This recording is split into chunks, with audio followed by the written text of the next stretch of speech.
जंगले धाव किती मृगजळे पाप पुण्य जणू एकच प्याले पाप पुण्य जणू एकच प्याले माणुसकीचे रीते सोहळे माणुसकीचे रीते सोहळे क्षितिजावरती जाईवे सही मर्मबंधातली ठेवली मर्मबंधातली ठेवली मर्मबंधातली ठेवली मर्मबंधातली ठेवली मर्मबंधातली ठेवही. मला स्वतःला माझ्यासाठी हातपाय हलवू दे. अरे बाबा, नाही म्हणजे माझ्या सोबत राहण्यामध्ये तुला काही प्रॉब्लेम आहे का? नाही, जर असेल ना तर स्पष्टपणे सांग, तुला वेगळी कंपनी काढून देतो ना. म्हणजे तसंही तुझीच मदत घेणं आलं ना.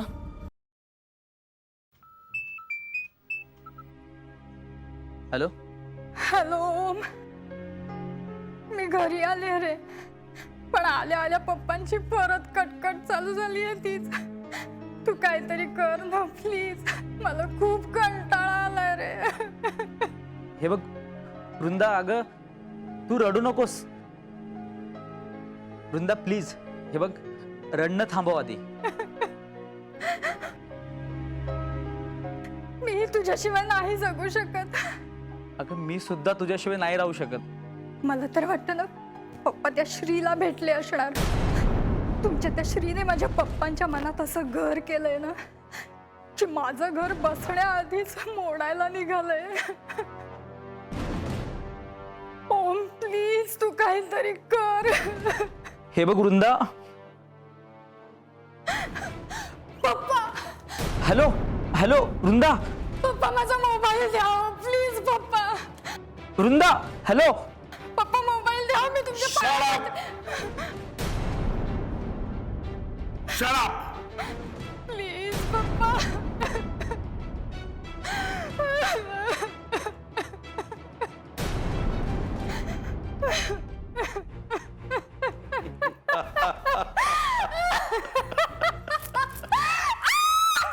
Yes, yes, yes. That's like my daughter, beta. Great job done. आता खरी ठिणगी पडली असणार बघ. करेक्ट पप्पा, हा तर तुम्ही काळजीत सोडा. वृंदाने एखादं काम हाती घेतलं आणि ते पूर्ण झालं नाही असं होईल. आज मी सकाळी भेटले ना ओमला, तेव्हा तुम्ही हवे होते. असा चेहरा पडलेला ना त्याचा. आधी कॅज्युअली बोलत होता, नंतर सगळं मस्करीत घेतोय असं दाखवत होता. पण त्याचा चेहरा न बघण्यासारखा झाला होता. आणि नेमका तेवढ्यात श्रीचा फोन आला. ठिणगी तेव्हा पडलीये पप्पा. आणि आता ह्या फोनने आग लागली असेल, आग. पण बेटा, त्या ओमला नीट हँडल कर. ओमची काळजी सोडाच, तुम्ही श्रीकडे लक्ष द्या.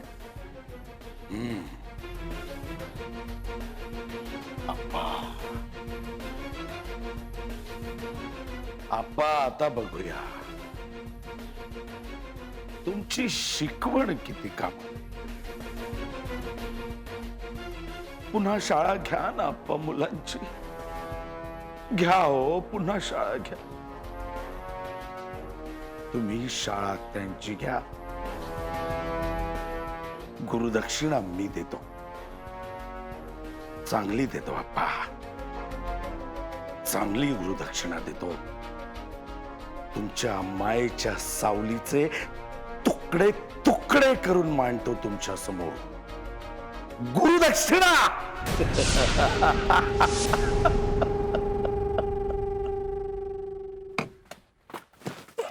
दादा, तुझी काय नाटकं चाललीत? कसली नाटकं? हे बघ दादा, तुझी जी हुशारी आहे ना ते बिझनेस मध्ये दाखव, माझ्या समोर नाही. मला काय झालंय नीट सांगशील का? जसं काय तुला माहितच नाही ना. ओ मरे, तू अचानक आलास काय? मला फायर काय करायला लागलास? मला कसं कळणार काय झालंय ते? तुझं आणि वसंत अंकलचं काय चाललंय? ते का वृंदाला फोर्स करतायत? ओम, तू माझ्यावर नुसते आरोप करतोस. अरे वसंत अंकल आणि मी पार्टीत भेटलो ते पहिलं आणि शेवटचं. त्यानंतर अजून आम्ही भेटलोही नाही आणि बोललोही नाहीये. ए हे बघ, हे तुझा चेहरा ना असला चेहरा करू नकोस. हा सगळा प्लॅन तुझा असणार आहे, नाहीतर अचानक वसंत अंकलला तुझा का पुळका येतोय? अरे वसंत अंकल आणि मी पार्टीत भेटलो ते पहिलं आणि शेवटचं. हे बघ, जे मनात आहे ना ते खरं बोल. मला वृंदा आवडायची आणि हे मी आधीच क्लिअर केलेलं आहे. हे बघ, तू भाऊ आहेस माझा आणि आता तुझा जीव जिथे गुंतलाय तिथे मी का तडमडू?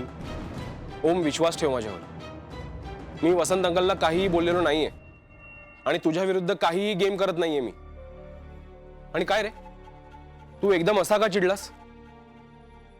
ओम, मी तुझ्याशी बोलतोय. अरे वृंदा तिकडे रडतीये. वसंत अंकल तिला फोर्स करतायत, कारण जावाई म्हणून तू हवायस ना. ओ ओके, आता आलं माझ्या लक्षात. नाही पण मग तू जे काही वागतोयस ते चुकीचं नाही आहे. म्हणजे मी जर तुझ्या जागी असतो तर कदाचित असाच वागलो असतो. मीही तुझ्यावर संशय घेतला असता. दादा, तू माझ्याशी गेम तर खेळत नाहीयेस ना? अरे बाबा, एक काम कर, माझ्या गाडीत माझा लॅपटॉप आणि फोन पडलाय, आत्ताच्या आत्ता क्रॉस चेक करून घ्या हवं तर. अरे मग वसंत अंकल माझ्याशी असं कसं वागतील? डॅड कुठे आहेत? डॅड माहित नाही, आत्ताच कुठेतरी बाहेर गेले. पण तू आता हे सगळं डॅडना सांगणार आहेस? हो, या विषयावर डॅडशी बोलायलाच पाहिजे. नाही, सांगच. मॉम डॅडशी तू हे बोलून घे, म्हणजे पुढे जाऊन वसंत अंकलची जर ते बोलले तर तुझा रस्ता क्लिअर होईल ना. बरं, तुला राग येणार नसेल तर एक गोष्ट सांगू का? हा सांग. एका मुलीचा बाप म्हणून वसंत अंकल जो काही विचार करतायत ना, तो खरं तर मला पटतोय. There you R. म्हणजे हे एक सगळं. मिनिट, आधी मला पूर्ण बोलू दे. अरे तू तुझं हे काही लाईफ वेस्ट करतोयस ते नको करूस यार. थोडा तरी सिरियस हो. जरा करिअरचा विचार कर, निदान ग्रॅज्युएशन तरी पूर्ण कर. ओम, ओम ऐक माझं. ओम,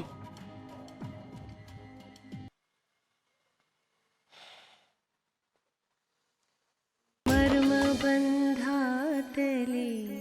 ठेवही. मला MBA करायचंय म्हणून युकेला जायचंय. समजत नाही का तुम्हाला? हे बघ सचिन, मला गॅरंटी आहे ना तू नक्की MBA करणार. ग्रॅज्युएशन नंतर 2 वर्षाचा गॅप लागतो ना? हो. 2 साल में दुनिया बदल जाती है मेरे दोस्त, टेंशन नको घेऊस. अजून काय 2 वर्षात माझ्या लाईफ मध्ये असे वेगळे चेंजेस होणार सांग ना मला. पप्पा मिलिटरी मधून रिटायर झाले, आजोबा ते रिटायर्ड स्कूल टीचर आहेत, काकाकडे पैसा आहे पण पटत नाही. त्याला बघितलं ना की डोकंच फिरतं माझं. खरं तर त्या घरात राहायचीच इच्छा नाहीये मला, पण आता दुसरा काही ऑप्शन नाहीये म्हणून राहावं लागतंय. दुसरीकडे जर सोय झाली ना तर मी कधीच पळून गेलो असतो. आता घरचा विषय काढलायस म्हणून विचारते हा. पण तू ना तुझ्या घरच्यांविषयी जरा जास्तच निगेटिव्ह विचार करतो असं मला तरी वाटतं. सोड, जाऊ दे तू. नाही नाही, सोड जाऊ दे बिऊ दे नाही, पण आजकाल आपल्यामध्ये नीट हसत नाही, बोलत नाही, काहीच नाही, नुसता विचार करत बसलेला असतोस. असं कसं? तुझ्या प्रॉब्लेम्सवर सोल्युशन आहे माझ्याकडे. ऐकणार असशील तर सांगतो. सांग.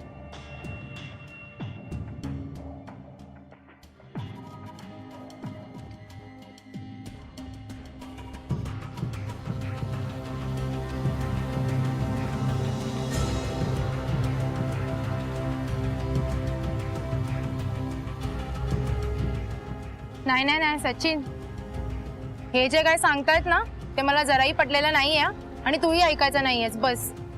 पण मला पटलंय ना. Not bad. कसं आहे, सध्या माझं काम होणं जास्त महत्वाचं. मार्ग कुठचाही वापरायला लागला तरी चालेल.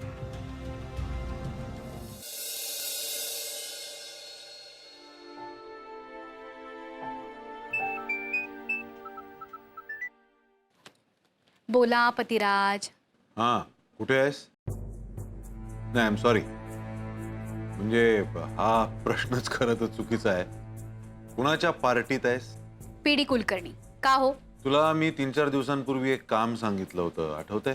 नाही आठवत. आठवत नाहीये? आता नाही आठवते तर नाही आठवते. उगीच आठवण्याचं नाटक कशाला करू? मला सांग, 2-3 दिवसापूर्वी पण तू एका पार्टीला गेली होतीस ना, कुणाकडे होती ती पार्टी? हा हा हा, बस बस, मला माहिती आहे आता तुम्ही काय बोलणार ते. की तुझ्या पार्ट्या लक्षात राहतात पण दिलेली कामं लक्षात राहत नाहीत. आता ना उगाच संभाषण लांबू नका. फोन केलायत ना तर पटकन काय ते बोला आणि मोकळे व्हा. जाऊ दे, ठीक आहे, मी ठेवतो फोन. उगाच माझी क्युरिओसिटी वाढवू नका हो.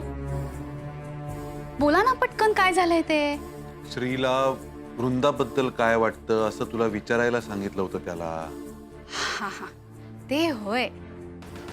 अहो मी काढला होता विषय, पण त्यांनी काही पत्ता लागू दिला नाही. काय हो, ही जुलिया कोण?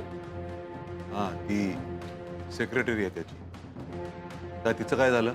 हा मग ठीक आहे. अगं नीट उत्तर दे ना. हा मग ठीक आहेचा मी काय अर्थ समजायचा? अहो तसं नाही, काय आहे, आम्ही बोलत असताना ना तिचा फोन आला होता. तो म्हणाला माझी सेक्रेटरी आहे म्हणून, म्हणून तुम्हाला विचारून खात्री करून घेतली.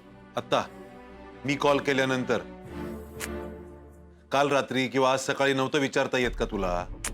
तुम्ही प्रत्येक वेळेस कात्रीत नका ना हो पकडू. आता नाही राहिलं माझ्या लक्षात, मला माझे व्याप कमी का आहे विसरले मी. नाही नाही नाही नाही, एक मिनिट. जेव्हा मी त्याच्याशी बोलून तुमच्याशी बोलायला आले ना, तेव्हा तुम्ही तुमचे तीर्थरूप आणि लाडके बंधुराज यांच्याशी बोलण्यात गर्क होतात म्हणून तेव्हा त्यांच्यासमोर नाही बोलले आणि नंतर राहिलं. बरं असू दे. तुमच्याकडे बोलला का तो काही? नाही, तसं काही बोलला नाही अजून, पण मला वाटतं की आपल्यालाच आता पुढाकार घ्यावा लागणार. नाही, आपणच वसंतरावांशी बोलून एकदा सगळी बोलणी फायनल करून टाकू. हे वृंदाचं स्थळ हातून जाणं परवडणार नाही आपल्याला. हो हो, तर सोन्याचं अंड देणारी कोंबडी आहे ती. तू सुद्धा शिकलीस का घरच्यांसारखेच टोमणे मारायला? आता या टोमणा काय हो, वसंतराव देशमुखांची मुलगी म्हणजे आता. हा ठीक आहे, फोन ठेवतो मी आता, नाही तर तुला उगाच पार्टीत डिस्टर्ब केलं वगैरे असं काहीतरी व्हायचं. बाय.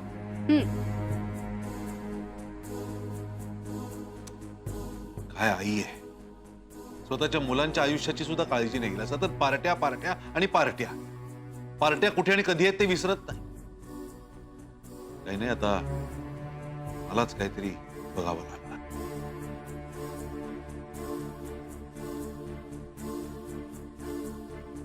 हा ओम, जरा केबिन मध्ये ये.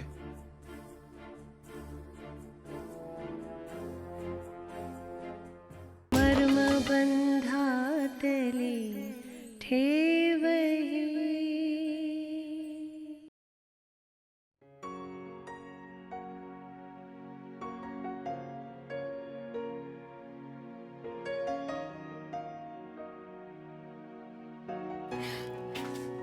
काय मग आज एकदम संगीतमय साफसफाई? हे असंच. असंच? असं कसं काय असू शकतं ग? काहीतरी खास नक्कीच आहे. सूर वेगळा वाटतोय, मूड वेगळा वाटतोय. हा, काही नाही हो. काहीच नाही. असं कसं ग? अगं तू लाजती आहेस म्हणजे नक्कीच काहीतरी आहे. नाही हो सांग ना, ताई, सांग ना ग. काही नाहीये हे. तुला माहितीये का असं कधी लाजतात ते? मला माहीतही नाही, मी जाणून घ्यायचंय नाही. मला काम आहे. ऐक, तू तुझी कामं कर आणि कामं करता करता मला सगळं सांग, ओके? नाही नाही.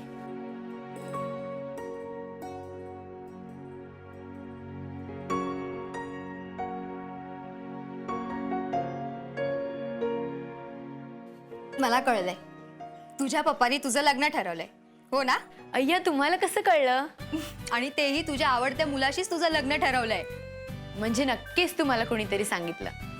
अगं तुझा आनंदच. तू ज्या प्रकारे लाजत होतीस ना, त्यावरूनच मला कळलं. खरं आहे ना? हो, आमच्या घराजवळच राहतो. आम्ही एकत्रच वाढलो. नाव काय ग त्याचं? दौलत. वा, छान नाव आहे. आणि स्वभावाने पण चांगलाच आहे. हो का? ए दिसायला कसा आहे ग? अगं ती गावाकडची मुलं कशी असतात तसंच आहे. पण मला ना त्याचा स्वभावच आवडतो. नुसती माझी काळजी घेत असतं. मी इथे काम करते ना ते त्याला आवडत नाही. आणि मी तुमच्यासारखी स्पष्ट बोलते तेही त्याला आवडत नाही. का ग? त्याला वाटतं स्वच्छ बोलणारी माणसे मनाने मंगळ असतात. कारण काय माहितीये, स्वच्छ बोलणारी माणसे शहरात राहतात ना. म्हणतो कसा, शहरात लोक राहतात टापटीप. या बसबसपुरीत मन होतं बुरसटलेलं. इथलं प्रदूषण शरीराबरोबर मनालाही खराब करतं.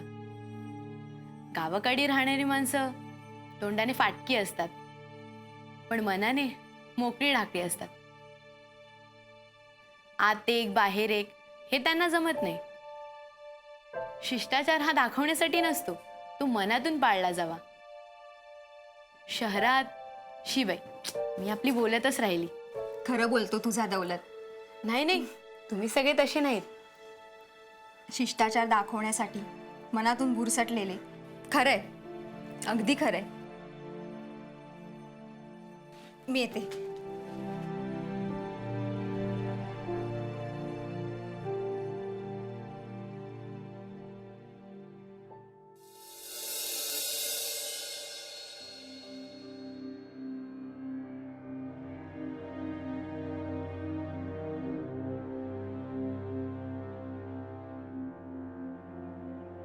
श्री, काय रे? सकाळी ब्रेकफास्टच्या वेळेलाही तुझं लक्ष नव्हतं खाण्यामध्ये. रात्री नीट धड जेवला नाहीस असं मला कळलं. काय झालंय? नाही, काही नाही. खरं तर कालच तुला विचारणार होतो, पण म्हटलं तू सांगतोस का बघूया आपण. कसला विचार करतोस? काही नाही डॅड. हा, म्हणजे आता सांगण्यासारखं नसेल तर ठीकच आहे. पण जर सांगून मन हलकं होणार असेल, स्वतःच्याच बापावर विश्वास असेल तर सांगून टाक. म्हणजे झाली तर मदतच होईल ना. जाऊ दे ना, नको. बरं सांगतो, पण मी जे काही सांगेन ते कोणालाही कळता कामा नये. मी जे काही सांगेन ते तुम्ही माझा मित्र म्हणून, डॅड म्हणून नाही. काहीही समज आणि सांग, पण सांग. हा, मी नाही कुणाला सांगणार. डॅड काय करू काहीही कळत नाही हो. अरे कशाबद्दल? एक मन सांगते की हे वाईट आहे, आणि हे वाईट असूनही दुसरं मन त्याच दिशेने परत परत पळतंय. नमनाला घडाभर तेल नको रे बाबा. प्रस्तावना बास झाली, आता डायरेक्ट मुद्द्यावरती ये. डॅड, वृंदा माझ्या मनातून जात नाहीये. ओम आणि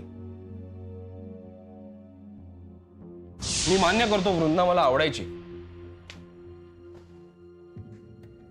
पण जेव्हापासून मला कळलं की तुला ती आवडते तेव्हापासून मनात आग पेटली. स्वतःलाच सावरण्याचा प्रयत्न करतोय. कसला विचार करतोयस? हो मीरा, आता कसं समजावू मी तुला? श्री द गोल्ड मेडलिस्ट, तुझे हे जे मॅनेजमेंट स्किल्स आहेत ना ते बिझनेसमध्ये वापर, माझ्या पुढे नाही. कारण या असल्या खेळामध्ये माझी मास्टरकी आहे.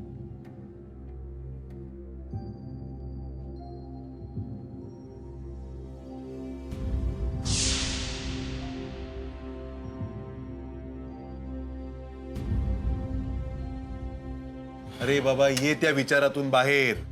ते ओमला काय तू सिरियसली घेतोस एवढा? हा, सकाळी सूर्योदयाला आवडलेली मुलगी सूर्यास्तापर्यंत आवडेनाशी होते त्याला.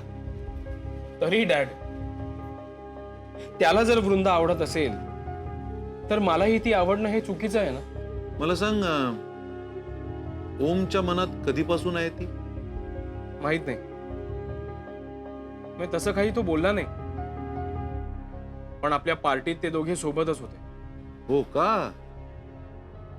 तरीच स्वारी पार्टीत फार दिसली नाही. दोघांची वेगळीच पार्टी चालू होती की काय? पण माझं ऐक, तू त्याला काही फारसा सिरियसली घेऊ नकोस, आणि मी बोलतो त्याच्याशी. नाही नाही, तुम्ही असं काहीही करणार नाही येता. अरे पण तो सिरियस असेल तर ठीक आहे, तुम्ही बोला, पण हे मी तुम्हाला सांगितलंय असं सांगू नका प्लीज. ठीक आहे. काय रे श्री, पण ओम खरंच सिरियस आहे वृंदाच्या बाबतीत? आणि तसा जर तो असेल ना तर त्याला जरा सांग, म्हणा आधी कमवायला शिका. डॅड, त्याचं खरंच जर तिच्यावर प्रेम असेल तर मी काय करू? तू तुझे प्रयत्न सोडू नकोस. डॅड, ओमला कधीही कंटाळा येऊ शकतो त्या वृंदाचा, म्हणजे त्याची तशी सवयच आहे ना. सगळ्यात महत्वाची गोष्ट एक लक्षात ठेव, ती वसंतराव देशमुखांची मुलगी आहे, खासदार वसंतराव देशमुख. आणि त्यांच्याही मनात ही सोयरीक आहे. ही म्हणजे आपल्या घरात वृंदा सून म्हणून यावी ही.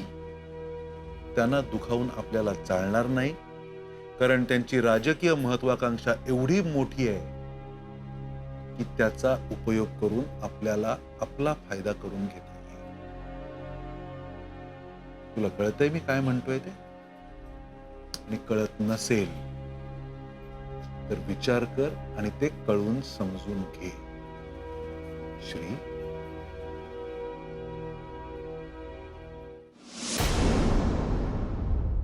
आप्पांच्या कवितेतल्या सावल्या लांब झाल्या, ऋतू निशब्द झाला, पानांची रया गेली. हे सगळं काय आहे? संध्याकाळ होती.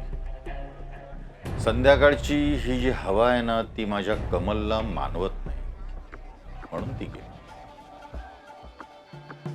स्वप्निता आली तेव्हा तुझी जी सारवासारव झाली ना, त्यावरून सगळं कळलं. बापरे,